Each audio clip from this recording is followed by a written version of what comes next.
a big part of this essay is just explaining what Wendell Berry thinks about community, what community really means to him.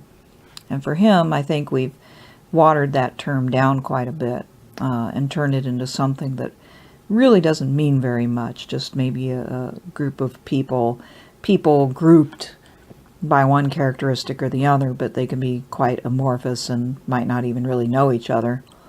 And by contrast, he wants to develop a really strong idea of community. So, the type of community that we might develop now on Facebook or in a meetup group or some such thing as that, or even more likely, from Wendell Berry's perspective, maybe community surrounding a particular occupation, or even more like Wendell Berry, a particular type of commodity or entertainment or something like that. That's objectionable. It's a sort of globalized community, or a community within the globalized system, the globalized economy.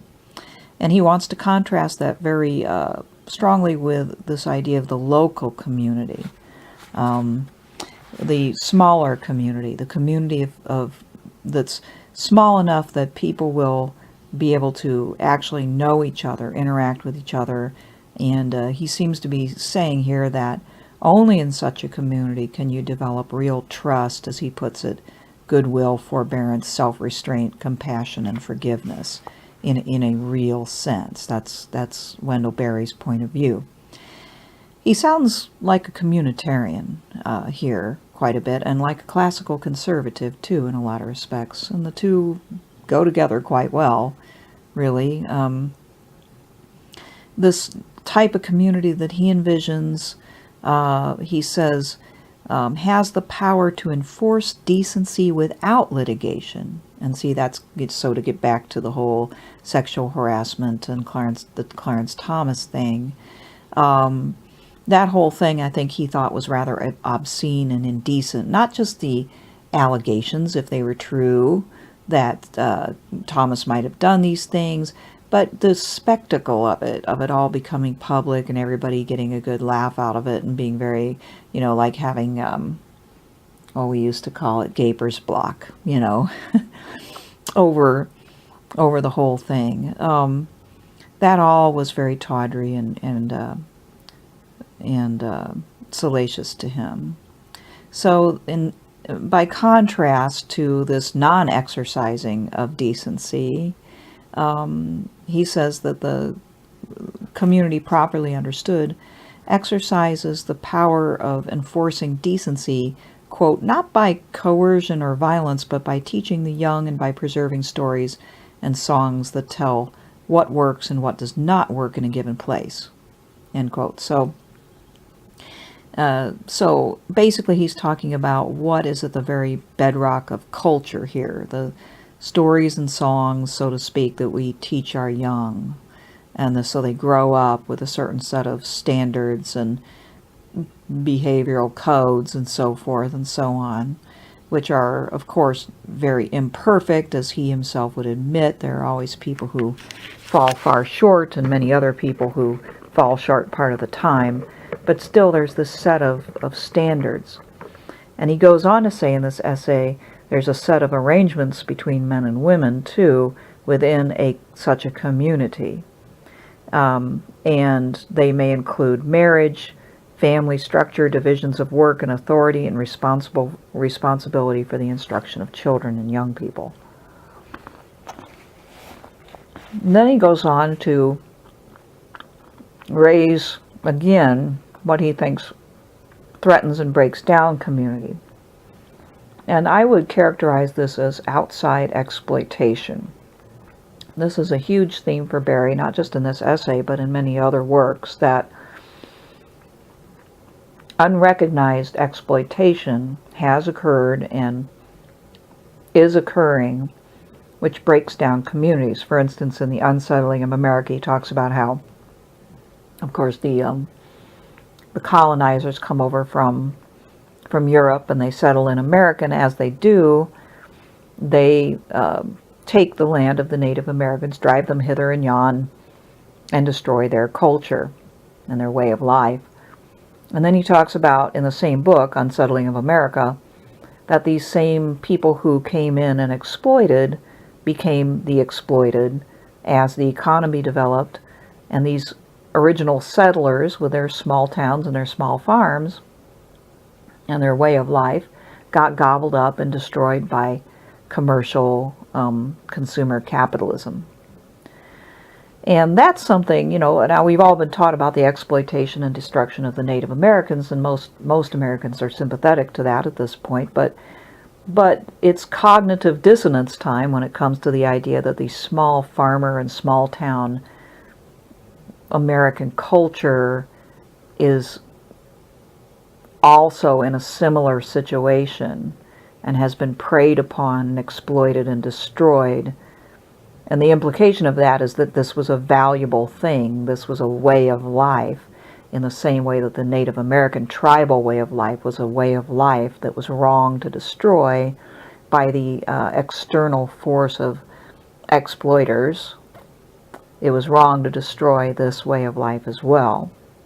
That's something, I say cognitive dissonance, because a lot of people, they become rather dumbfounded at the thought that the exploiters could become the exploited, and that in fact, from Wendell Berry's perspective, we living today are the remnants, the results of this diaspora of sorts from that previous way of life, and that we have not found another way to achieve community. So we're living in this rather arid situation where individualism and materialism are run rampant. And so it's in that atmosphere that the sexual relations and the family and all of that are seen by Wendell Berry.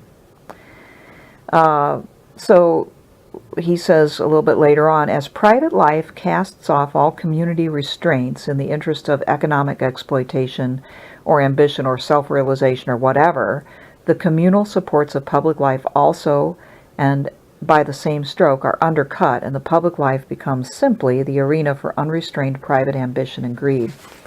So this is the situation in which sexual relations finds itself. It becomes public, it becomes commercial, it's subject to lust, ambition, and greed. It is no longer a private thing that cannot be communicated.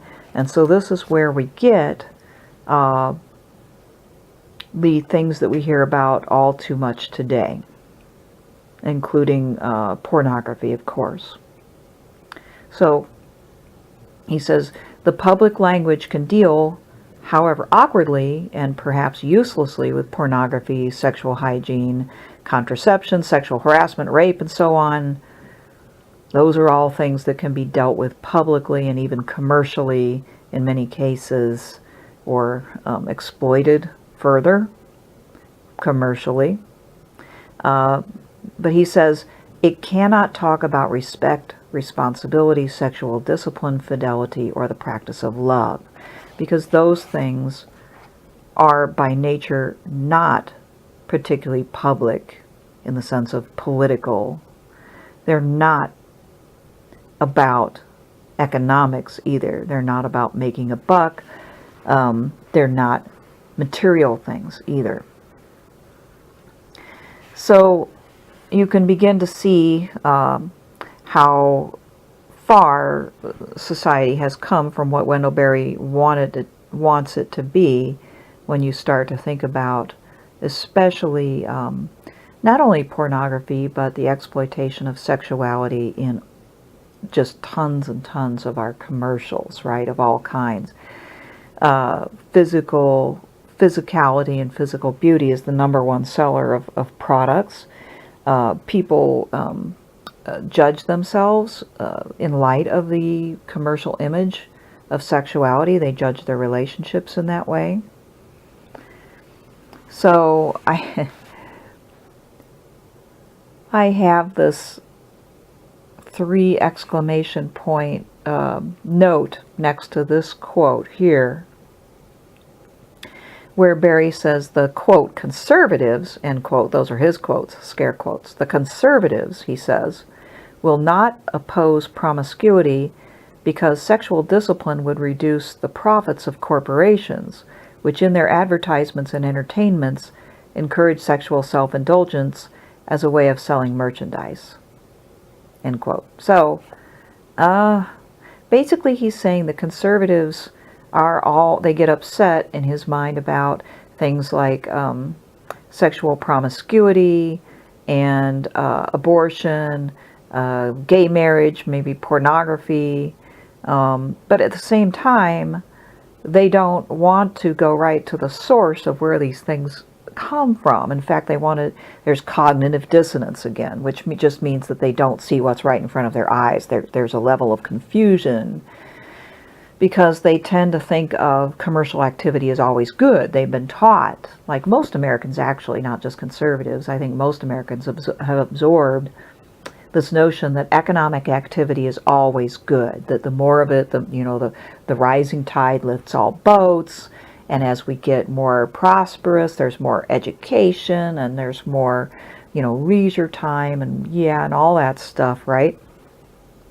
Not saying that's true, I'm saying that's what a lot of people believe in this country, and so to hear that we should that we should maybe look askance at the corporations' attempts to make more money and sell more things, which makes more jobs, according to the logic, because the corporation's activity exploits something that is precious, our private sexuality, our relationships with each other, in the most relentless way. That's just... And that, therefore conservatives in particular, who are all about sexual morality, ought to be absolutely appalled and ought to be turning to those corporations with their wagging fingers and saying, wait a minute, you are to blame. You need to stop. That's like, those two just aren't put together, is what he's saying in their mind. We're almost to the end of the first part, which is where I'm going to stop. But of course, he targets television. Back in the early 90s, television was still a really big deal.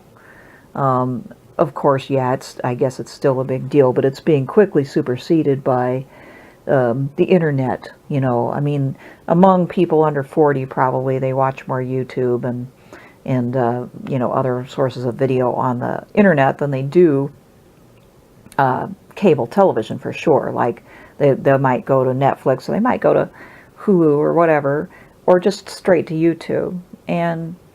But in a way, it's even worse now. The phenomenon that Wendell Berry's talking about is, television. It gives us these false sense of physical beauty and of sexuality in the dramas and comedies themselves, of course, but also and primarily in the advertisements. Well, advertisements still going strong. I will say, however, that it's more possible than back then or prior to the 90s to actually find entertainment that's good, like by a lot. So people have a lot more choice now, and they can get super high quality video entertainment, but they also can get the absolute dregs. They can get the most crazy internet porn. They can get just mind-numbing, stupid stuff on YouTube. So it's their choice, and of course nobody's regulating their choice. But in the meantime, it's all getting sold by the same type of commercials, and it becomes, maybe you might argue, more brazenly sexualized over time. So at the end of this section, he says, the community, in other words, must speak in its own interest. It must learn to defend itself. And in its self-defense, it may use the many powerful arguments provided for it by the failures of the private and public aims that have so nearly destroyed it. If you destroy the idea of the gentle man, he says, and remove from men all expectations of courtesy and consideration towards women and children, you have prepared the way for an epidemic of rape and abuse. If you depreciate the sanctity and solemnity of marriage, not just as a bond between two people, but as a bond between those two people and their forebears, their children, and their neighbors, then you have prepared the way for an epidemic of divorce, child neglect, and community ruin, and loneliness. If you destroy the economies of household and community, then you destroy the bonds of mutual usefulness and practical dependence, without which the other bonds will not hold." End quote. So, here I don't know if I need to repeat the obvious here, but he's saying that there's these ideals, these codes of conduct within communities. And if you destroy that strong sense of community and the norms of a particular community so that it can regulate members' behavior in non-legal ways, in cultural ways, by being able to set their own standards and enforce those standards, not with a club, but with social means, then basically, he says, you have created a situation in which people are much more likely to be abused and where families are more likely to break down. And so really the appeal here in this first part is to the idea of community standards, which implies that there will be differences among different communities as far as their standards, and that those should be respected. And that's something he gets back to at the end of this essay. That's a pretty high degree of communitarianism. And it runs counter to the classical liberal notion of one size fits all, one set of laws for everybody treated the same, the sort of homogeneous human nature. And Wendell Berry is saying that is really a destroyer of community. Community is always particular. It's about particular people. It's about particular place and time. And it's those types of things that dictate what the standards will be, and they need to be respected.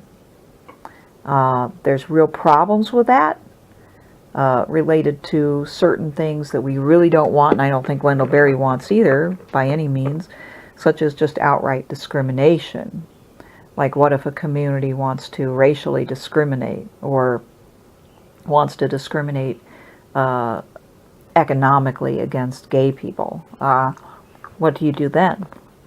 How do you draw the line? Where do you draw the line between the right of the community to set standards and enforce them and the right of, let's say, a minority, but not necessarily a minority, but a right of people who differ from those standards? Do they just need to move elsewhere and it's okay?